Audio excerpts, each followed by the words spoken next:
There is a trembling moment, quiet, almost imperceptible, when the human heart shifts its allegiance. It happens in the dark corners of our private life, in the hidden chambers of the collective mind, and inside the fault lines of civilizations. It is the moment when faith falters, not only religious faith, but faith as the fundamental trust that life is meaningful, that we belong, that tomorrow is worth stepping into. And the instant faith cracks, fear rushes in, swift and sovereign. This is not a new story. It is as old as humanity itself. Yet in every era, it becomes new again, claiming fresh victims, carving new patterns in the soul, and demanding the allegiance of generations. The ancient world knew this truth and carved it into its mythologies. Modern psychology affirms it with scientific language. History shouts it through blood and triumph alike. Human beings were never meant to live without faith, because in the vacuum faith leaves behind. Fear becomes the architect of destiny, and fear is always building prisons. This is the story of what happens when the compass of trust, hope, and meaning fails, and what rises in its place. Faith, the silent architecture of the human mind. Faith is often misunderstood as a theological term, a doctrine, an allegiance to the unseen. But strip away the religious trappings, and what remains is something far more essential: the orientation of the human mind toward possibility. Faith is the quiet assumption we carry into every action, that the floor will hold our weight, that the stranger will not strike us, that our efforts today will bear fruit tomorrow. It is the belief that our life has purpose, that relationships can be trusted, that chaos will not consume us, that love is worth the risk. Faith is the fundamental warmth in the engine of human motivation. People of faith, whether spiritual, philosophical, or purely relational, do not simply believe in doctrines. They believe in the possibility of goodness. They believe in the capacity to endure. They believe the future is not an automatic enemy. Faith is not blind. Faith is courageous. It is the decision to step into the unknown, expecting meaning, not destruction. Faith gives shape to courage, and courage gives shape to life. So when faith fails, the collapse is not small. It is seismic, because without faith, the future becomes a threat. And once the future is a threat, fear becomes the ruler. The anatomy of fear's kingdom. Fear is not merely an emotion. It is a worldview, a way of seeing, a way of interpreting reality. It turns the whole world into a battlefield. Long before any war begins, when faith fails, fear becomes the storyteller. Fear whispers into the cracks of doubt. It rewrites intentions, darkens imaginations, and turns the unknown into a weapon. It exaggerates every danger. It invents dangers where none exist. It sees betrayal in every silence and catastrophe in every possibility. Fear becomes the strategist. When fear leads, we make decisions not from wisdom but from self-preservation. We shrink, withdraw, isolate. Or we strike first. We over-control, overreact, overprotect. The more fear leads, the tighter our grip becomes, the more life slips through our fingers. Fear becomes the master. Fear never asks permission. It demands fealty. It requires obedience, and it punishes dissent with anxiety, dread, and shame under fear's rule. We become suspicious of others, protective of illusions, hostile toward change, addicted to certainty, paralyzed by what-ifs, hostile toward anything that might expose our inner fragility. Fear does not need armies. It simply needs enough cracks in the walls of trust. The tragedy of fear is that it masquerades as caution, as discernment, as realism, when in fact it is a tyrant that hates freedom. When societies lose faith, a person without faith is dangerous only to themselves. A society without faith is dangerous too. Everyone, when faith fails at a collective level, fear becomes a political force, a cultural currency, and a tool of manipulation. Fear can turn nations inward, turn neighbors into enemies, turn differences into existential threats.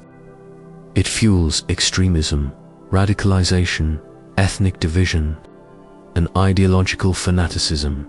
History bears witness. In times of crisis, demagogues rise, not by offering solutions, but by offering enemies. In times of uncertainty, people gravitate toward strongmen who promise safety at the cost of freedom. In times of disillusionment, conspiracy theories spread as a desperate attempt to make sense of chaos. Societies do not collapse because they lose wealth or power. They collapse when they lose trust in institutions, trust in each other, trust in the future. Fear replaces the social fabric with barbed wire. In this sense, when faith fails, fear leads is not merely a personal warning. It is a cultural diagnosis, the psychology of a crumbling inner world deep within the individual. Faith is not primarily belief in God or destiny. It is a sense of inner orientation, a compass, a quiet assurance that life will not betray you. But faith can crack under many pressures: repeated disappointment, unexpected trauma, betrayal in relationships, loss of meaning, overexposure to chaos, long-term uncertainty, the erosion of self-worth. When these pressures accumulate, the psyche begins to sink. The mind loses its ability to see hope. The future becomes a threat, and fear, the primal emotion, evolution, wired into us for survival, awakens and takes control. Fear's leadership style is simple: survive at any cost. This means avoid vulnerability, avoid change, avoid authenticity, avoid love that might hurt, avoid dreams that might fail, avoid risks that might disappoint. But a life lived in avoidance is not a life. It is merely a slow death. Fear's favorite lies. Fear thrives not on truth, but on believable deceit. And it has a catalogue of lies ready for every collapsed soul. 1. You are alone. Fear isolates, because isolation is its breeding ground. 2. You must control everything to be safe. Fear convinces you that control will save you, but control only deepens anxiety. 3. If something can go wrong, it will. Fear inflates the probability of disaster until doom feels inevitable. For you are not enough. Fear feeds insecurity, because insecurity makes you dependent on fear itself. 5. You cannot trust anyone. Fear makes intimacy impossible. 6. You are too broken to be healed. Fear masquerades as realism, when in truth it is surrender disguised as wisdom. Faith whispers, fear shouts. Faith invites. Fear warns. Faith opens the door. Fear barricades it. The emotional economics of fear leadership. Fear requires enormous emotional resources to maintain. It drains creativity, clarity, compassion, and capacity. It divides the mind and exhausts the spirit. It steals inspiration, imagination, hope, resilience, joy. Fear is expensive. It costs everything when fear leads.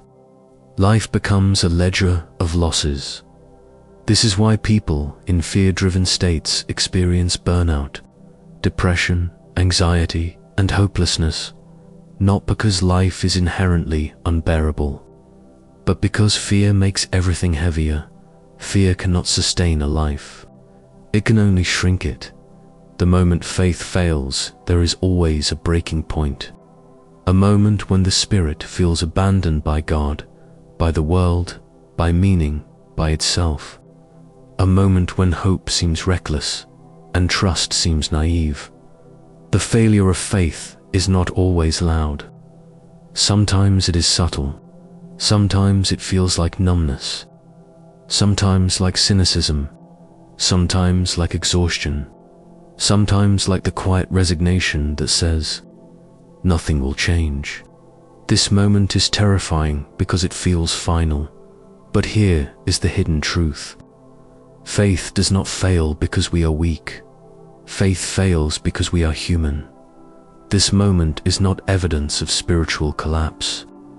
It is evidence of spiritual thirst. What fear cannot understand fear. Believes that vulnerability is weakness. Faith understands that vulnerability is the birthplace of courage. Fear believes the world is a battlefield. Faith understands the world is a journey. Fear sees the unknown as danger. Faith sees the unknown as possibility. Fear demands certainty. Faith thrives in openness. Fear needs control. Faith trusts growth. Fear clings. Faith releases. Fear destroys. Connection. Faith nurtures it. This is why fear hates faith. Because faith exposes fear's illusions. Faith is the only force strong enough to counter fear's tyranny. Where fear shrinks the soul, faith expands it, rebuilding faith. The long road back when faith has failed. Rebuilding it is not a return, it is a transformation. Faith reborn is stronger, deeper, and humbler. It becomes less about believing in outcomes and more about believing in the worthiness of trying. It becomes less about certainties and more about resilience. The process of rebuilding faith requires 4 things. 1. Honesty, acknowledging fear without shame, naming the wounds, confessing the doubts. Truth is the soil in which faith grows. 2. Connection. Faith thrives in relationship with others, with purpose, with something larger than the self. Fear isolates. Faith reconnects. 3. Small steps. You do not leap from despair to hope. You crawl, you stumble, you take tiny acts of trust.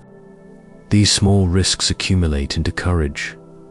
4. Surrender. Not surrender to fear, but surrender of the illusion of control. Faith grows where control ends. Faith returns when the heart is ready, not when the mind demands it. When faith leads again, the return of faith is subtle. It rarely arrives with fireworks. It comes in quiet moments, when you choose to try again, when you forgive someone who hurt you, when you open your heart to possibility, when you take the next step into uncertainty without collapsing, when you trust, even for a moment, that you belong in this world. Faith leading does not eliminate fear. It simply takes fear's hand and says, you may come, but you may not drive. Faith does not erase the darkness. It gives you the courage to walk through it. The paradox, the ultimate paradox, is this. Fear emerges when faith fails. Yet faith is often discovered only when fear exposes our need for it. Fear can destroy us, but fear can also awaken us. Fear reminds us that we are finite, vulnerable, desperate for meaning. These realizations are not weaknesses. They are invitations. Invitations to grow. Invitations to trust. Invitations to choose love over survival. Invitations to choose openness over self-protection. invitations to choose life over fear. The very moment in which fear seems most triumphant is often the moment when faith begins its quiet return. The final equation at the heart of human experience lies a simple equation: when faith leads, fear falls into place. When faith fails, fear takes the throne. This is not merely a spiritual truth. It is psychological, emotional, relational, social, and political. It is the axis upon which human destiny turns. The question is not whether fear will come. It always will. The question is, who will lead? If fear leads, life becomes survival. If faith leads, life becomes transformation. And in the end, the essence of faith is not belief in doctrines or dogmas. It is belief that life is worth living, that love is worth giving, that meaning is worth seeking, and that the future is worth stepping into even without guarantees. Faith is not the absence of fear. Faith is the refusal to let fear lead. When faith fails, fear leads is not a warning meant to frighten. It is a mirror meant to awaken. Fear is not the enemy. Fear is the shadow that shows us where faith is needed. Every time fear begins to lead your thoughts, your relationships, your decisions, it signals an inner fracture, a place where trust has been wounded. But wounds can heal, faith can return, meaning can be restored, courage can be reborn. To live fully is not to eliminate fear, but to live in such a way that fear never becomes the ruler of your soul. For when faith leads, fear becomes not a tyrant, but a teacher, not a master, but a companion, not a chain, but a doorway. And beyond that doorway, life waits vast, unpredictable, frightening, beautiful, a life big enough for fear, a life guided by faith.